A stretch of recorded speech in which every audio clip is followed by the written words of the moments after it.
Welcome, here I've got Asus Rog Phone 2 and I'm gonna show you how to activate image stabilization while recording a video at this device.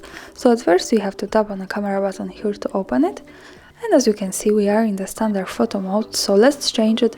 We can do it by using the settings bar and just simply slide to the left. And for now we are in the video mode, so let's go to more settings. We can do it by tapping on this button here in the left corner, and as you can see, it gives us access to advanced camera settings. In the video mode, at the first position we have the video settings, and here we have the video stabilization at the last position. So by tapping on this we can turn off and turn on this function here.